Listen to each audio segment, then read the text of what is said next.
नमस्कार, मैं सुखा निर्भर की खबरों में सबसे पहले डालते हैं नजर आज के मुख्य समाचारों पर। बेटी रथ को जिला प्रमुख व कलेक्टर ने दिखाई हरी झंडी। बेटी बचाओ बेटी पढ़ाओ से जुड़ी योजनाओं का करेंगे प्रचार प्रसार। नशा कारोबारियों के खिलाफ लागू की जाएगी जीरो टॉलरेंस नीति। जिला पुलिस के नए टाइगर आईपीएस अजय सिंह ने ग्रहण किया पदभार। पानी निकासी की व्यवस्था न होने से नाट्य जीवन, न सड़कें बनी और न ही नालियां। रिश्तेदार भी कतराते रहने से दो के बाशिंदों की समस्या।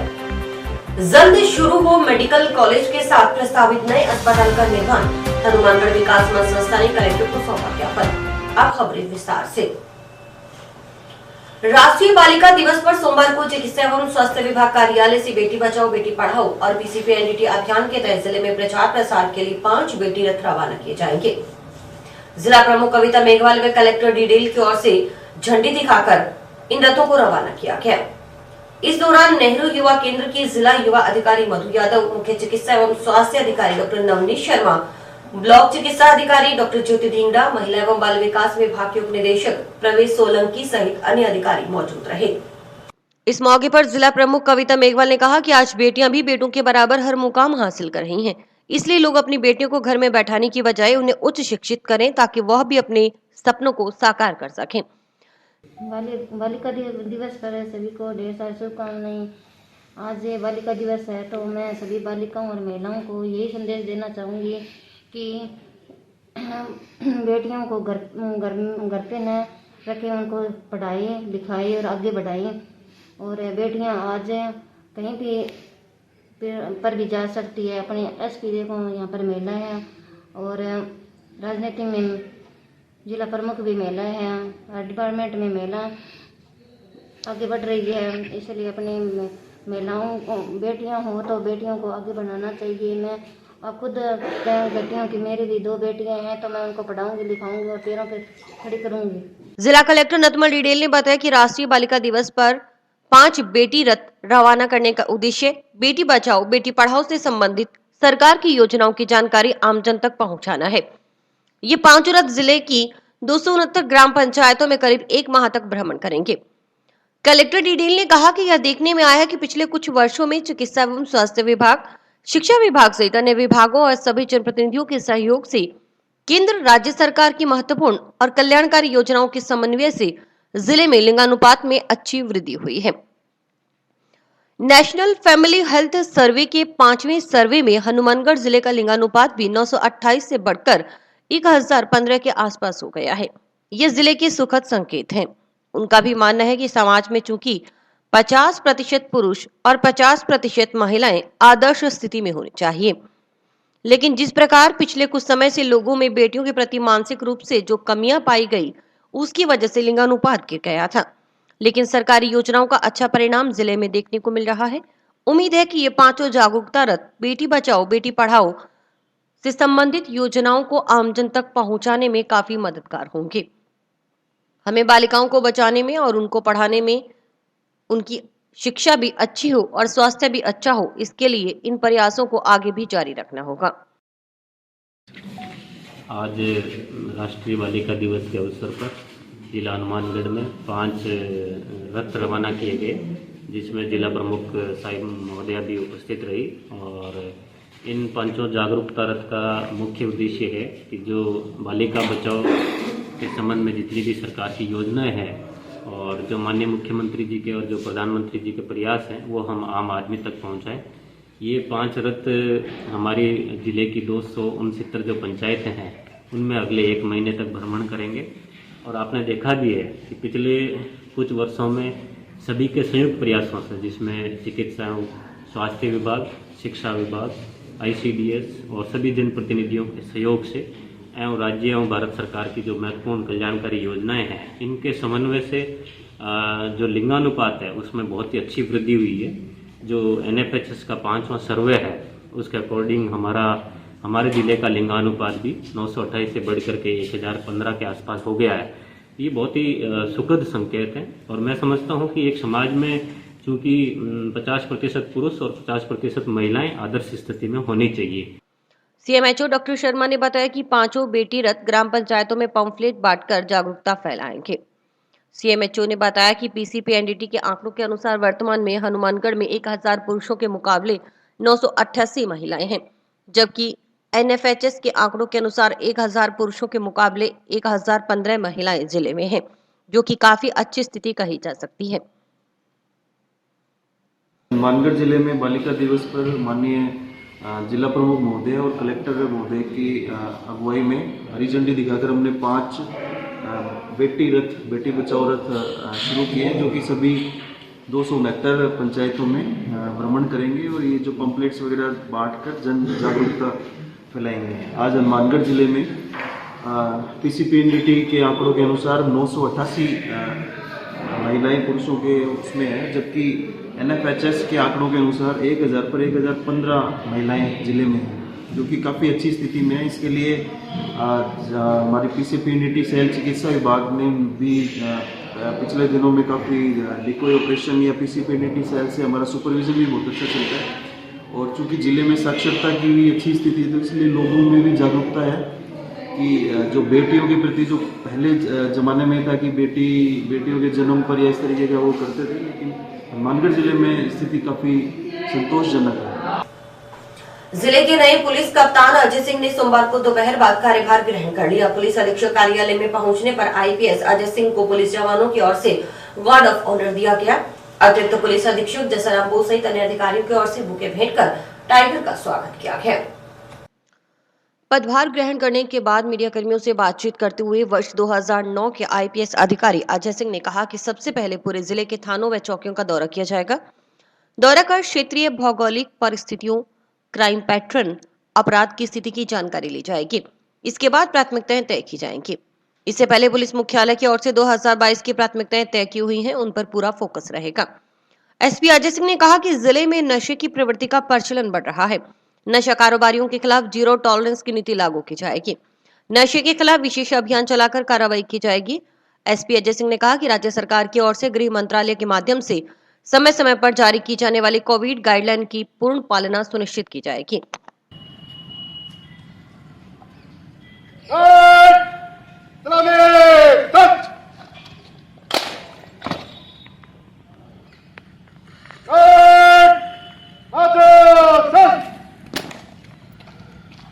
श्रीमान सम्मान गार्ड निश्चित ले आगे है।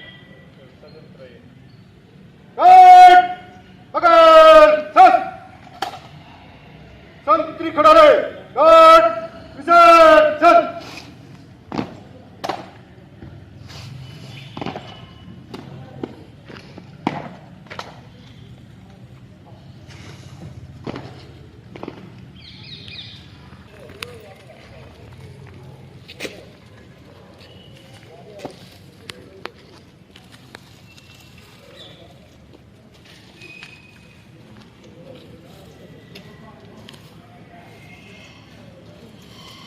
देखिए, अभी तो सबसे पहली प्राथमिकता तो पूरे डिस्ट्रिक्ट का विजिट किया जाएगा।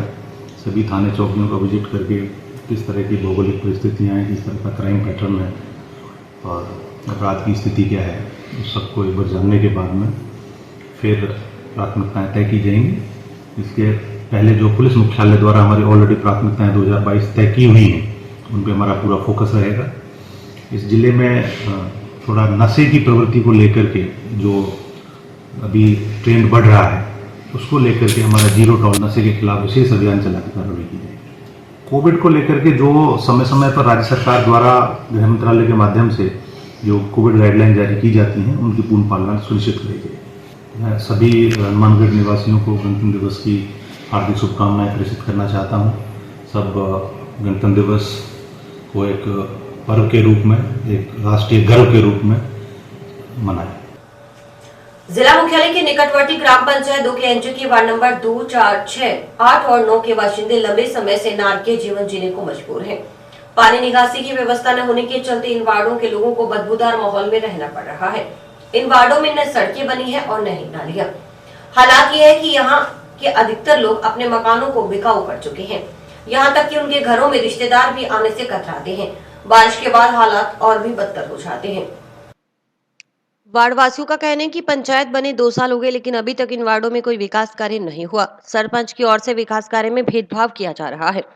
ग्राम पंचायत के निवासी गुरप्रीत सिंह ने बताया कि रेलवे बाउंड्री के नजदीक के घरों से निकलने वाले बरसाती पानी की निकासी की व्यवस्था सही नहीं है। रेलवे बाउंड्री के नजदीक हर समय पानी एकत्रित रहता है। बारिश के बाद तो हालात और भी खराब हो जाते हैं। कई दिनों तक पानी रुका रहने से मच्छर पनपने भी शुरू हो जाते हैं। इससे बीमारियां फैलने का खतरा मंडराता रहता है। बदबूदार पानी के कारण आसपास के घरों में रहने वाले लोगों को भी खासा परेशानी का सामना करना पड़ता है। यहाँ तक कि मकानों की नींव में पानी घुस जाता है। ये समस्या हाईलाइट करवाना चाहते हैं कि यहाँ पर पानी की काफ़ी समस्या है कि जो भी घर इस रेलवे बाउंड्री लाइन के पास आते हैं, ये ग्राम पंचायत 2 के एनजी के अंडर आता है ये सारा एरिया, तो यहाँ पर पानी की काफ़ी गंभीर समस्या है। और ना तो बारिश के पानी की निकासी है और घरों के पानी की निकासी ऑब्वियसली नहीं है। तो हम ये चाहते हैं कि या तो ग्राम पंचायत की तरफ से या किसी भी एडमिनिस्ट्रेशन की तरफ से इसका जीर्णोद्धार किया जाए, पानी की निकासी की व्यवस्था की जाए, ताकि कि यहाँ पे आने जाने की भी काफ़ी समस्या होती है और खड़े पानी की वजह से बीमारियां भी काफ़ी मच्छर उससे फैलती हैं। तो हम ये रिक्वेस्ट करना चाहते हैं सबसे, सारे प्रशासन से, कि इस समस्या की सुध लें और इसमें सुधार कार्य करवाएं, क्योंकि यहाँ पर न तो रिलेटिव्स आ पाते हैं और गाड़ियाँ भी नहीं आ पाती। तो इस दिशा में कदम उठाए जाए करते हैं जी। इफेक्ट तो सौंदर्यकरण नहीं है, बिल्कुल भी नहीं है, और दूसरा स्मेल भी आती है पानी से और घरों पर भी बैड इफेक्ट पड़ता है कि घरों की नींव में पानी चला जाता है, तो उससे भी काफी सारे बैड इफेक्ट ही हैं। तो काफी बेचते हैं, सारे घरों ने अपने बिकाऊ कर रखे हैं, यानी कि कोई रहना लायक नहीं करता है यहाँ पे इस समस्या की, पानी की समस्या की। सुमित कुमार ने बताया कि बारिश के मौसम में गलियों में पैदल निकलना भी दूभर हो गया है। पानी घरों में घुस जाता है। लोगों को बाल्टियों से पानी की गली में निकासी करनी पड़ती है, लेकिन इस समस्या के समाधान के लिए ग्राम पंचायत की ओर से कोई प्रयास नहीं किए जा रहे।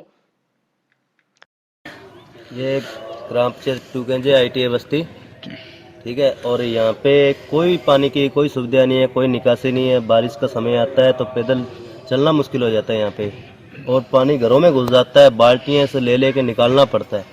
अभी देखिए ये कोई हाल है, पैदल इंसान नहीं चल सकता। यहाँ पे कोई सुविधा नहीं है, कोई यहाँ पे कोई देखभाल वाला नहीं है।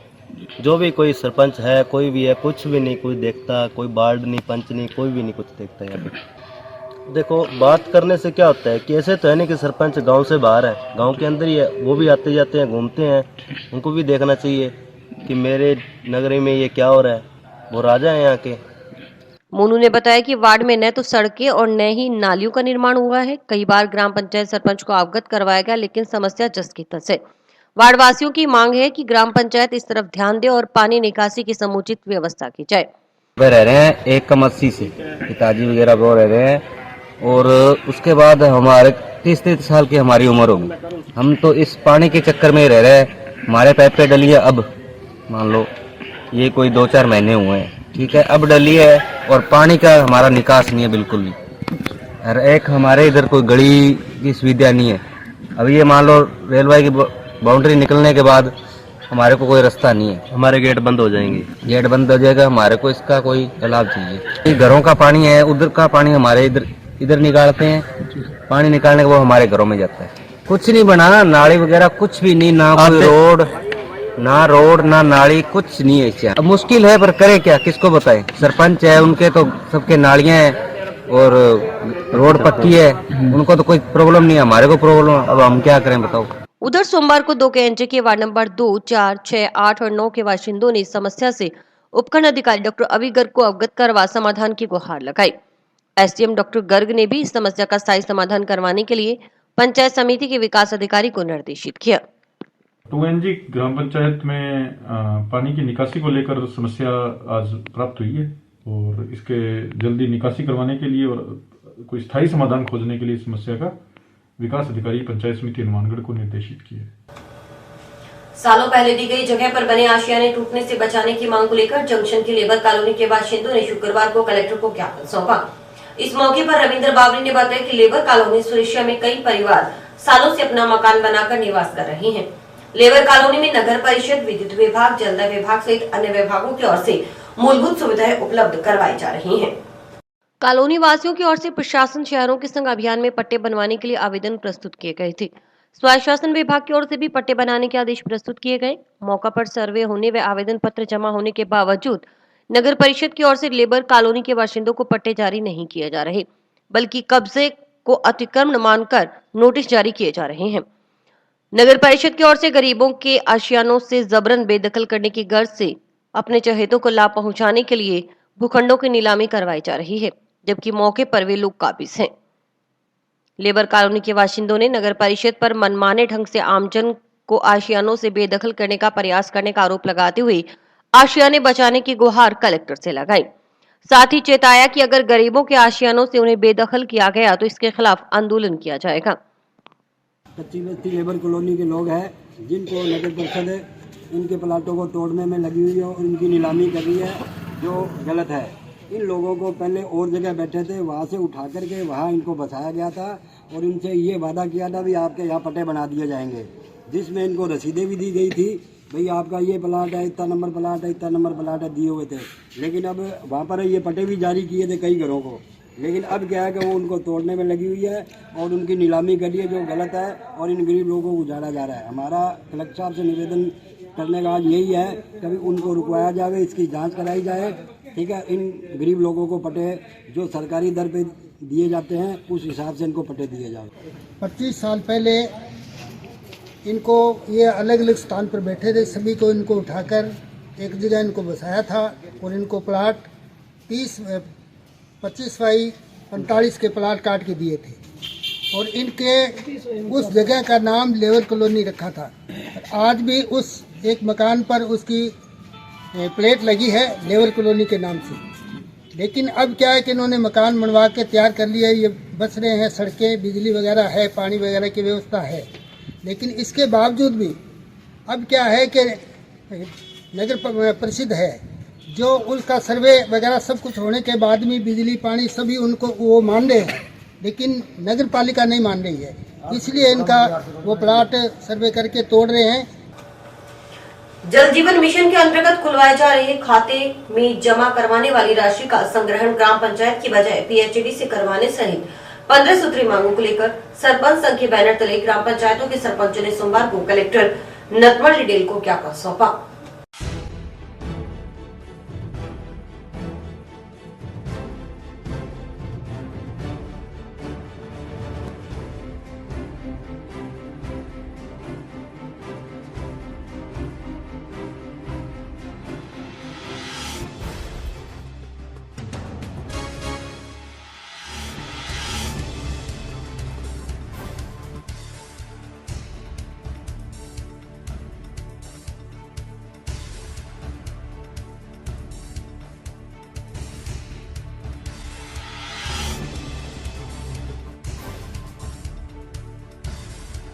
आज हमने कलेक्टर साहब को विभिन्न मांगों के संदर्भ में ज्ञापन दिया है, जिसमें कुछ राज्य सरकार की है, कुछ इनके आपके करने की है। तो कलेक्टर साहब ने हमें आश्वस्त किया है कि आपकी सभी मांगे बिंदुवार देख के, और अगर राज्य सरकार को भिजवानी होगी तो राज्य सरकार को भिजवाएंगे और यहाँ करने वाली होगी वो यहाँ करेंगे। मांगे 15 मांगे थी हमारी जल जीवन मिशन की। उसके अंदर थोड़ी प्रॉब्लम आ रही है हमें कि हमने खाते खुलवा लिए हैं बैंकों के अंदर, लेकिन पीएचडी विभाग कहता है कि आप रुपये संग्रहण करो, लेकिन वो हमारे को रुपये गांव वाले को देते नहीं है सरपंचों को। तो इसलिए पीएचडी विभाग खुद पैसे मतलब इकट्ठे करके और उन खातों में जमा करवाए। जंक्शन में नमा बाईपास रोड पर निर्माणाधीन राजकीय मेडिकल कॉलेज के साथ ही प्रस्तावित नए अस्पताल का निर्माण शीघ्र शुरू करवाने की मांग को लेकर हनुमानगढ़ विकास मंच संस्था सदस्यों ने सोमवार को कलेक्टर को ज्ञापन सौंपा। इस मौके पर हनुमानगढ़ इंडस्ट्रीज एसोसिएशन अध्यक्ष जयपाल जैन ने बताया कि हनुमानगढ़ में सरकार की ओर से राजकीय मेडिकल कॉलेज स्वीकृत किया गया है। मेडिकल कॉलेज के साथ अस्पताल अनिवार्य होता है। हॉस्पिटल बनाने के लिए टाउन में जगह व सुविधाओं का अभाव होने के कारण जंक्शन में नवा बाईपास रोड पर राजकीय मेडिकल कॉलेज के पास ही नया हॉस्पिटल बनना प्रस्तावित किया गया। ये अच्छी बात है, ये सरकार की दूरगामी सोच है, क्योंकि धीरे धीरे मेडिकल की आवश्यकताएं बढ़ती जाएंगी, क्योंकि जैसे जैसे मेडिकल कॉलेज में सीटें बढ़ती हैं तो उस मेडिकल कॉलेज का भी विस्तार किया जाता है। ये सब कुछ टाउन में नहीं हो सकता था, इसलिए जंक्शन में मेडिकल कॉलेज के साथ नया हॉस्पिटल प्रस्तावित किया गया। ये जंक्शन ही नहीं, जिले के सभी नागरिकों के लिए फायदेमंद है।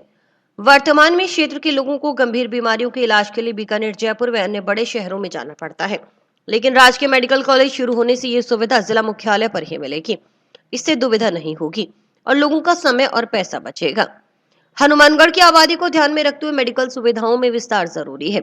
उन्होंने बताया कि कलेक्टर से मिलकर मांग की गई है कि मेडिकल कॉलेज के साथ नए हॉस्पिटल का भी शीघ्र निर्माण प्रारंभ कर दिया जाए ताकि लोगों की शंकाएं दूर हो जाएं। आने के लिए मेडिकल कॉलेज दिया राज्य सरकार ने, उसके साथ हॉस्पिटल कंपलसरी होता है। हॉस्पिटल को बनाने के लिए टाउन के अंदर सुविधाएं नहीं थी, जगह नहीं थी, जिसके कारण से जंक्शन में एक नया हॉस्पिटल प्रस्तावित किया। बहुत अच्छी बात है, सरकार ने बड़ी दूरगामी दृश्य चीज़ को देखा कि आवश्यकताएं बढ़ती जाएंगी मेडिकल की जैसे जैसे, तो हमें हॉस्पिटल एक नया प्लान कर देना चाहिए। और जैसे जैसे कॉलेज में सीटें बढ़ती हैं तो उसमें उस मेडिकल हॉस्पिटल का भी विस्तार किया जाता है, तो वो वहाँ हो नहीं सकता था। ये इसलिए यहाँ पर नया हॉस्पिटल प्रस्ताव करके हमें दिया है। हम जंक्शन के सभी वासी इस बात के लिए, मैं तो जंक्शन के नहीं पूरे जिले की तरफ से कह रहा हूँ कि सभी नागरिकों के लिए ये फायदेमंद है। अभी हमें लोगों को इलाज के लिए, बहुत गंभीर बीमारियों के लिए बीकानेर, जयपुर, अन्य स्थानों पर जाना पड़ता है। मुख्यमंत्री के नाम कलेक्टर को सौंपे गए ज्ञापन में कहा गया कि गत 1 माह से क्षेत्र के कुछ लोग टाउन में बने राजकीय जिला अस्पताल को बंद होने की अफवाह फैलाकर आंदोलन के माध्यम से अशांति का माहौल पैदा कर रहे हैं। कुछ स्वार्थी लोग अपनी राजनीतिक रोटियां सेक रहे हैं। ज्ञापन में मांग की गई कि मेडिकल कॉलेज के साथ बनने वाले प्रस्तावित अस्पताल की भी जल्द आधारशिला रखी जाए। इसका शीघ्र निर्माण पूरा कर जंक्शन क्षेत्र को चिकित्सा सुविधाओं का लाभ दिया जाए। हनुमानगढ़ जंक्शन के कई लोग जो है, संस्थाओं के प्रभारी वगैरह, हम सब जो है इकट्ठे होकर के कलेक्टर साहब को ज्ञापन देने के लिए आए हैं कि मेडिकल कॉलेज के साथ जो अटैच हॉस्पिटल है 330 बेड का, वो शीघ्र चालू करवाया जाए। हनुमानगढ़ टाउन के चंद लोग पता नहीं किन कारणों से वो जो है हनुमानगढ़ टाउन के अंदर ही उसको जो है मेडिकल कॉलेज का जो है अटैच हॉस्पिटल उसको रखना चाहते हैं। मैं ये उनसे पूछना चाहता हूँ कि आप इतना तो बताओ कि वहाँ जाने के लिए कोई सड़क है ढंग की? मरीज और डॉक्टर दोनों के दोनों सड़क पे ही जो है घूमते रहेंगे, सड़क ही नापते रहेंगे। इसलिए आपसे ये निवेदन है कि आप जो है दिमाग से काम लो। मरीज को चंद सेकंड भी बहुत होते हैं, उन चंद सेकंडों को आप जो है ना अपने लालच के लिए प्रयोग मत करो। और अभी वक्त है एक ब्रेक का।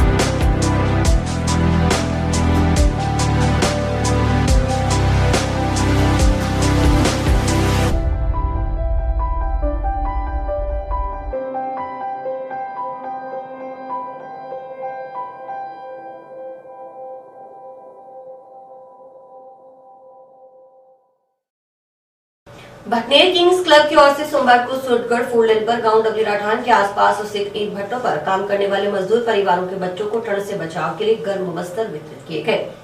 गर्म वस्त्र पाकर बच्चों के चेहरे खिल उठे। क्लब की ओर से इन बच्चों को ट्रैक सूट, स्वेटर सहित अन्य गर्म वस्त्र बांटे गए। इस मौके पर भटनेर किंग्स क्लब अध्यक्ष कुलभूषण जिंदल ने कहा कि आज भी हमारे समाज में कई ऐसे जरूरतमंद परिवार हैं जिनके पास तन ढकने के लिए भी कपड़े नहीं हैं और उनके लिए बहुत ही मुश्किल का वक्त होता है ठंड से बचना। इस मौके पर भटनेर किंग्स क्लब अध्यक्ष कुलभूषण जिंदल ने कहा कि आज भी हमारे समाज में कई ऐसे जरूरतमंद परिवार हैं जिनके पास तन ढकने के लिए भी कपड़े नहीं हैं और उनके लिए बहुत ही मुश्किल का वक्त होता है ठंड से बचना। खासकर ईंट भट्टों पर काम करने वाले महिला, पुरुष मजदूर और उनके बच्चों को कड़ाके की ठंड में परेशान होते देखा जाता है। इन जरूरतमंद परिवारों को ठंड से राहत दिलाने के लिए क्लब संरक्षक आशीष विजय के निर्देशन में गांव डबली राठान के आसपास स्थित ईंट भट्टों पर काम करने वाले मजदूर परिवारों के बच्चों को ट्रैक सूट, स्वेटर सहित अन्य गर्म वस्त्र वितरित किए गए हैं। उन्होंने बताया कि सामाजिक सरोकार के तहत पिछले दिनों क्लब सदस्यों की ओर से जिला कारागृह में बंदियों में स्टाफ के लिए मास्क उपलब्ध करवाए गए थे। इसके अलावा कोरोना की पहली और दूसरी लहर के समय भी जरूरतमंद की हर संभव मदद की गई। क्लब अध्यक्ष ने सामाजिक सरोकार के तहत किए जा रहे कार्यों में महत्वपूर्ण भूमिका निभा रहे क्लब के सभी सदस्यों का आभार जताया। साथ ही कहा कि सेवा की यह मुहिम यूं ही निरंतर चलती रहेगी। अत्याधिक ठंड को देखते हुए हमारे बटनेर किंग्स क्लब के संरक्षक आशीष विजय के निर्देशन में आज डबली रिठान के ईंट भट्ठों के आसपास गरीब बेसहारा जरूरतमंदों निर्धन परिवारों के बच्चों के लिए ट्रैक सूट, स्वेटर, गर्म वस्त्र वितरण का कार्यक्रम रखा गया है। मैं आभारी हूँ हमारे बटनेर किंग्स क्लब के प्रत्येक साथी का, जिनके साथ व सहयोग से आज सामाजिक कार्यक्रमों में अत्यधिक महत्वपूर्ण भूमिका निभाई है। किंग्स क्लब के बैनर पे हमारे द्वारा गर्म कपड़ों का वितरण किया गया। सर्दी को देखते हुए निरंतर ये प्रयास जारी है कि सर्दी से कोई भी व्यक्ति परेशान ना हो। आखिरकार कपड़ों के अभाव में तो बिल्कुल परेशान नहीं होना चाहिए। इस कड़ी को भी निरंतर चलाया जाएगा और भी कोरोना काल को भी देखते हुए मास्क वितरण और अन्य कार्य किए जा रहे हैं। पूर्व के 2 सालों में भी बटनेर किंग्स क्लब ने कोरोना काल में खूब कार्य किए हैं और इस बार भी निरंतर कार्य जारी रहेंगे। भट्टों में जो लेबर है उनके बच्चे छोटे हैं और उनके पास अभी ऐसा कोई भी कपड़े वगैरह पहनने की हमने पहले सर्वे किया, उसके अंदर हमने देखा कि उनके पास कपड़े वगैरह का अभाव है, जिस कारण हमने भट्टों को चुना है। जंक्शन रेलवे स्टेशन की बाउंड्री में स्थापित शिव प्रतिमा खंडित करने, रेलवे भोजनालय व वहां खड़ी कार का शीशा तोड़ने के संबंध में सोमवार को महाशिवरात्रि संघ देख सेवा समिति की ओर से जीआरपी थाना में लिखी शिकायत करते हुए मुकदमा दर्ज कर कानूनी कार्रवाई की मांग की गई है। समिति सचिव प्रकाश तंवर के अनुसार जंक्शन रेलवे स्टेशन के सामने रेलवे बाउंड्री में बने पार्क में भगवान शिव की प्रतिमा काफी वर्षों से स्थापित है। इस प्रतिमा की काफी मान्यता है। ये प्रतिमा लोगों की आस्था का केंद्र बनी हुई है। लोग सुबह शाम भगवान शिव की पूजा करते हैं। रविवार अल सुबह 4 बजे नशे में धुत एक जने ने भगवान शिव की प्रतिमा को क्षतिग्रस्त कर दिया। उसने प्रतिमा का एक हाथ खंडित कर दिया। इससे लोगों की धार्मिक भावनाओं को ठेस पहुंची है। इसके बाद यह शख्स रेलवे भोजनालय का शीशा तोड़ा, साथ ही रेलवे पार्किंग में खड़ी कार का भी शीशा तोड़ दिया। जब उन्होंने पड़ताल की तो पता चला कि शख्स नोहर क्षेत्र का निवासी है तथा किन्नरों के साथ रहता है। उसकी गुरु दर्शना महंत है जो रावसर में रहती है। तंवर ने परिवाद के जरिए रेलवे पुलिस से इस शख्स के खिलाफ मुकदमा दर्ज कर उसे तुरंत प्रभाव से गिरफ्तार करने व सख्त कार्रवाई करने की मांग की। रेलवे बाउंड्री हनुमानगढ़ जंक्शन में भगवान शिव की प्रतिमा लगभग 100-150 सालों से स्थापित है। कल शनिवार रात्रि को कोई असामाजिक तत्व ने इस शिव प्रतिमा को खंडित किया और यहाँ खूब उत्पात भी मचाया है। रेलवे के जीआरपी और आरपीएफ के जवान यहाँ मुस्तैद रहते हैं वैसे तो, उसके बावजूद भी उस असामाजिक तत्व ने ये घृणित कार्य किया और ये पाप का जो भागी बना है। सभी शिव भक्तों में रोष है। हनुमानगढ़ की जो धर्मपरायण जनता है सब आज यहाँ इकट्ठी हुई है। जीआरपी और आरपीएफ को घटनाक्रम के बारे में अवगत करवाकर मुकदमा दर्ज कर उचित कार्रवाई करने के संबंध में सभी धर्मपरायण जनता ने आज ज्ञापन दिया। केंद्र सरकार के 3 कृषि कानूनों के खिलाफ लंबे समय तक चले किसान आंदोलन के दौरान इलाके में अग्रिम पंक्ति में रहकर किसानों के हक के लिए आवाज बुलंद करने वाले किसान नेता सौरभ राठौड़ का सोमवार को हनुमानगढ़ पहुंचने पर किसान व मजदूर प्रतिनिधियों की ओर से जंक्शन के हरदीसल भगत सिंह चौक पर स्वागत किया गया। किसान आंदोलन में मिली जीत के बाद पहली बार हनुमानगढ़ पहुंचे सौरभ राठौड़ का पूर्व पार्षद निरंजन नायक के नेतृत्व में 51 किलोग्राम फूलों की माला पहनाकर स्वागत किया गया। इस दौरान किसान मजदूर प्रतिनिधियों ने किसान एकता जिंदाबाद के नारे भी लगाए। हमारी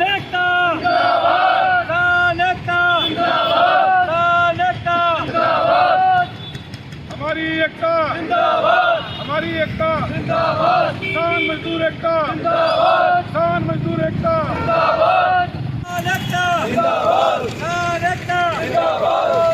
सबसे पहले तो तमाम हमारे साथियों का मैं धन्यवाद करता हूं, जिन साथियों ने मेरे को इतना प्यार और ये सम्मान दिया।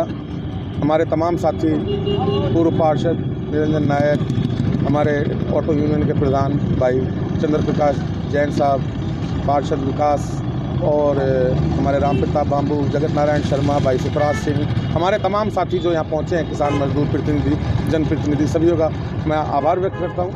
और निरंतर आंदोलन जो है, किसान आंदोलन, आप सब ने देखा, हम सब ने देखा कि इलाके के अंदर लगातार लंबे समय आंदोलन चला, पूरे देश के अंदर आंदोलन चला और इसका रिजल्ट ये आया कि हमारी केंद्र की अहंकारी सरकार घुटनों के बल आई, तीनों काले कृषि कानूनों को रिपील किया, किसानों की संघर्ष की जीत हुई। इस संघर्ष के अंदर तमाम जिन लोगों ने साथ दिया उन सबका भी मैं धन्यवाद करना चाहता हूँ। हमारे जो छोटे व्यापारी साथी हैं उन्होंने भी इसमें साथ दिया, उनका भी इसमें धन्यवाद है। और आज यहाँ इस प्यार को देने के लिए, सम्मान को देने के लिए मैं तमाम साथियों का शुक्रिया अदा करता हूँ। हनुमानगढ़ बड़े भाई सौरभ जी राठौड़ पधारने पर जो कृषि कानून जो वापस लिए है केंद्र सरकार ने, उस विषय में हनुमानगढ़ पहली बार जयपुर थे, काफ़ी लंबे समय से अभी जयपुर आए हैं। इन्होंने किसान आंदोलन में काफ़ी सहयोग किया, इसलिए हनुमानगढ़ के काफ़ी 5-6 पार्षदगण हम थे, तो बड़े भाई का स्वागत किया माला पहनाकर। और इसी के साथ समाचार समाप्त हुए। रोजाना देखते रहिए समाचार। नमस्कार।